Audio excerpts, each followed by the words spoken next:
একের পর এক ঝড় তুলছেন জিসান আলম। আগের ম্যাচে করেছেন 17 বলে 33, আজ করলেন 73 রান। এশিয়া কাপে নাইম সৌম্য নয়, বরং জিসান আলমই হতে পারেন ব্যাকআপ ওপেনার। যতক্ষণ মাঠে থাকেন ততক্ষণ ব্যাট চালান বাঘের মতো। বাবা ছিলেন জাতীয় দলের খেলোয়াড়, তাই রক্তেই ক্রিকেট নিয়েই জন্মেছেন এই ব্যাটার। আরো শুনুন প্রতিবেদনা।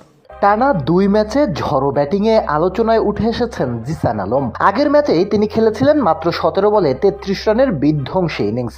আর আজকের ম্যাচে আবারও ব্যাট হাতে দেখালেন তার প্রতিভার ঝলক। যদিও আজকের পিচ আগের দিনের তুলনায় কিছুটা কঠিন ছিল, তবু জিসানের কাছে তা কোনো ব্যাপারই মনে হয়নি। শুরু থেকেই আক্রমণাত্মক ভঙ্গিতে কিছুটা থাকেন তিনি, বিশেষ করে আজ 4 অপেক্ষা ছক্কাতেই ছিল তার বেশি মনোযোগ। জিসান আলমের রক্তেই ক্রিকেট মিশে আছে বললেই চলে, আর বাবা ছিলেন জাতীয় দলের সাবেক ক্রিকেটার। এখন সেই পথেই হাঁটছেন তিনি। একের পর এক ভালো ইনিংস খেলে জাতীয় দলের দরজায় জোরালোভাবে কড়া নাড়ছেন এই তরুণ ব্যাটার। আগামী মাসের এশিয়া কাপে ব্যাকআপ ওপেনার হিসাবে তাকে দলে দেখা যেতে পারে বলে ক্রিকেট অঙ্গনে গুঞ্জন চলছে। আজ নেপালের বিপক্ষে তার ইনিংস ছিল চোখ ধাঁধানো। 46 বলে খেলেছেন 73 রানের ঝড়ো ইনিংস। এর মধ্যে 4টি 4 আর 5টি ছক্কার মার ছিল। লেগ বিফোর উইকেটে আউট হওয়ার আগে তার ব্যাট থেকে আসে প্রতিটি শট ছিল দর্শনীয়। স্ট্রাইক রেটের দিক থেকেও ছিলেন ভয়ঙ্কর। জিসানের সবচেয়ে বড় গুণ হলো তার ভয়ডরহীন মানসিকতা। যতক্ষণ তিনি উইকেটে থাকেন ততক্ষণ প্রতিপক্ষ বোলারদের জন্য হুমকি হয়ে থাকেন। নিজের শট খেলতে পিছপা হন না তিনি। টি-20 ফরম্যাটে যেসব ব্যাটসম্যান দলের জন্য গেম চেঞ্জার হয়ে ওঠেন, জিসান ঠিক সেরকমই এক ক্রিকেটার হয়ে উঠেছেন। এভাবে ধারাবাহিক পারফরমেন্স চালিয়ে যেতে পারলে শীঘ্রই জাতীয় দলের জার্সি গায়ে চাপাবেন তিনি। আজকের ইনিংসে সেই ইঙ্গিতই আরও স্পষ্ট করে দিল। টপ অ্যান্ড টি-20 টুর্নামেন্টে প্রথম ম্যাচটা পাকিস্তান শাহিনসের কাছে বাজেভাবে হেরে টুর্নামেন্ট শুরু করে সোহানরা। নেপালের বিপক্ষে তাই ঘুরে দাঁড়ানোর ম্যাচ। ডারউইনে টস জিতে আগে ব্যাটিং নেয় বাংলাদেশ এ দল। ক্যাপ্টেনের সিদ্ধান্ত সঠিক প্রমাণ করে ধুমধারাক্কা ব্যাটিং শুরু করেন জিসান আলম এবং নাইম শেখ। পাওয়ার প্লেতে প্রায় 10 রান রেটে ব্যাট করতে থাকে এই দুই ওপেনার। 41 বলে 62 রানের জুটি ভাঙে লামিচানে।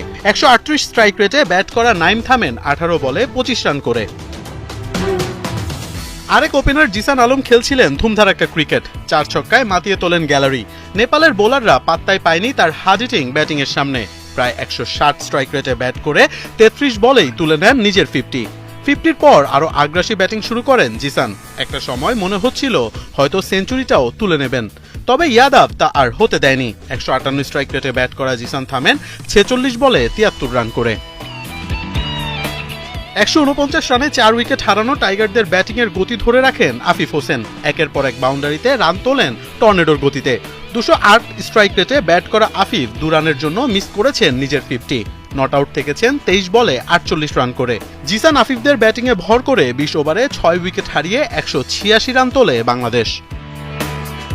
জবাবে দলীয় 13 রানেই নিজেদের প্রথম উইকেট হারায় নেপাল। হাসান মাহমুদের বলে জিসানকে ক্যাচ দিয়ে প্যাভিলিয়নে কুশাল। আসিফ এবং লোকেশ পার্টনারশিপ করার চেষ্টা করলেও তা ভাঙেন তোফায়েল। একের পর এক উইকেট হারাতে থাকে নেপালিরা। রাকিবুলের ঘূর্ণি বুঝতেই পারেনি মাল্লা পৌদেলরা। 4 ওভার করে 18 রান দিয়ে 3 উইকেট নেন রাকিবুল। মাল্লার 50-তে হারের ব্যবধানটা কিছুটা কমায় নেপাল, তবে শেষ পর্যন্ত হারটা আর এড়াতে পারেনি। 20 ওভারে 154 রানে থামে তাদের ইনিংস।